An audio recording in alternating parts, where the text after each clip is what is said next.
Let me ask you a question. Are you at the point with your disputes where the bureaus are just coming back and saying that it's verified as accurate and you have no idea what to do after that?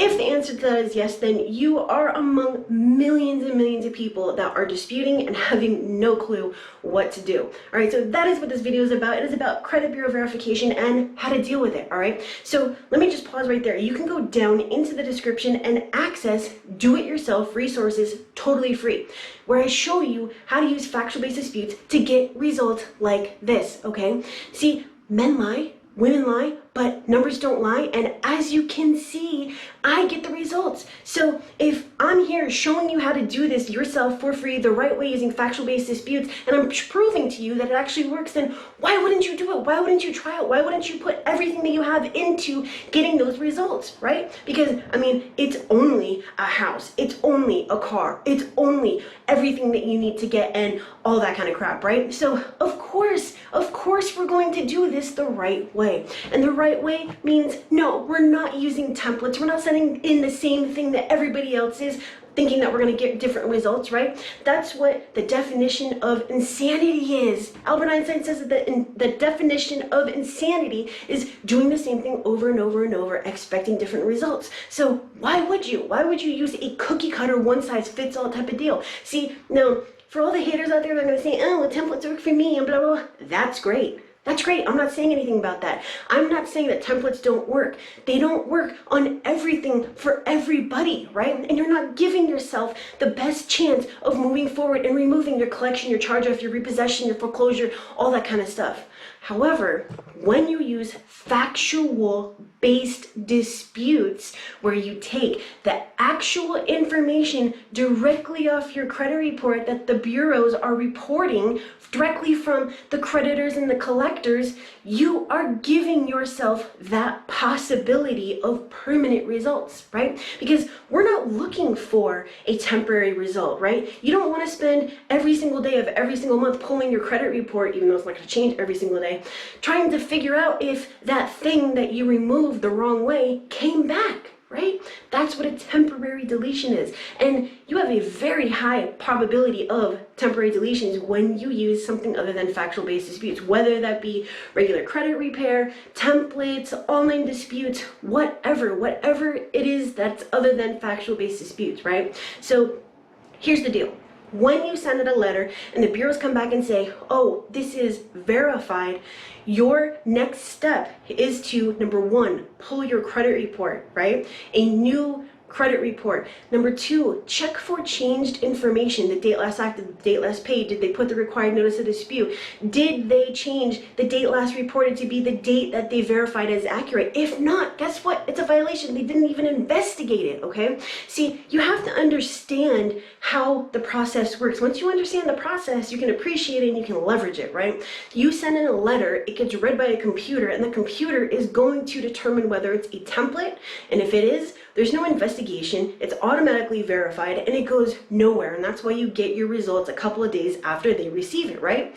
However, when you're using factual-based disputes, it actually goes into the system, right? That's why you want to use very short and concise dispute reasons that are kind of close to some of the dispute codes. And if you've gone through my course, my full A through Z course, then you know what I'm talking about with the dispute codes and the descriptions, all right? But what we want to do is we want to look for that changed information. If there's no changed information, we go to that next best dispute reason, right?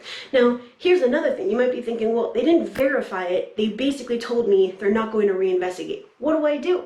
Well, that's pretty simple. If you look at the letter that Experian sent you, where it says we're not going to reinvestigate unless, it says not only from a court, not only from a creditor, but also new and relevant information, right? Guess what?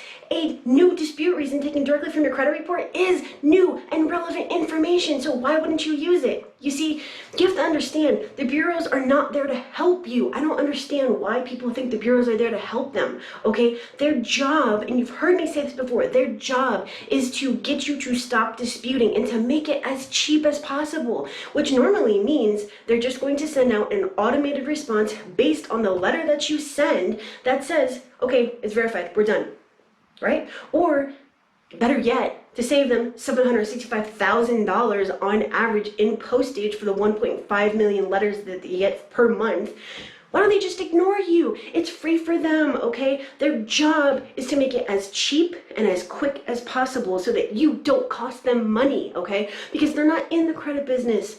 Honey, they're not in the credit business. They're in the data business. They obtain, maintain, and sell your information, okay? That is how this works. You have to understand, number one, who the bureaus are. Number two, what a credit report is. And number three, what the process is, okay? Because then you can capitalize on it. That's what everything is about, right? Capitalizing and leveraging, right? So you need to do the same thing to get your results.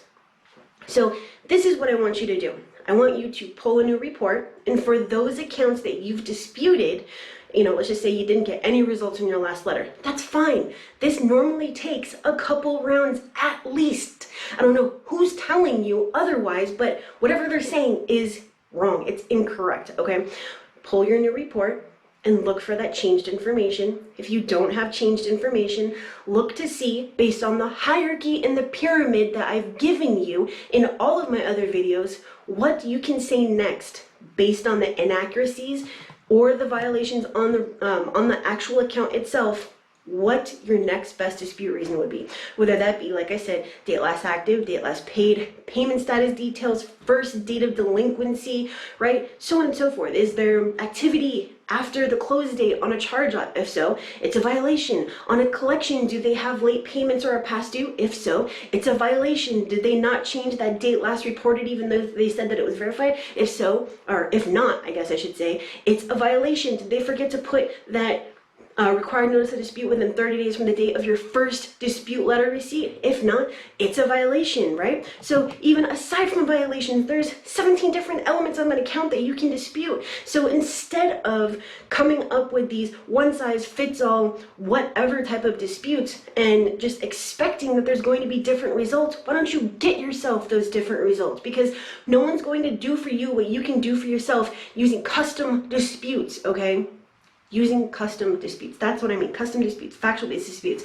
And if you go back and look at my video on how to remove a valid account, because valid does not mean accurate, you're going to understand that even though that account belongs to you, you can still dispute it. All right, you can still dispute it. Doesn't matter if it's yours, because we're not saying this is not mine. We are saying this account needs to be removed because of these inaccuracies and because of these violations. And then we have a log of them. All right. Just remember, max of 10 counts per letter, 1 letter per envelope, 1 dispute reason per account, okay? And no, there does not need to be a long-ass paragraph before your disputes.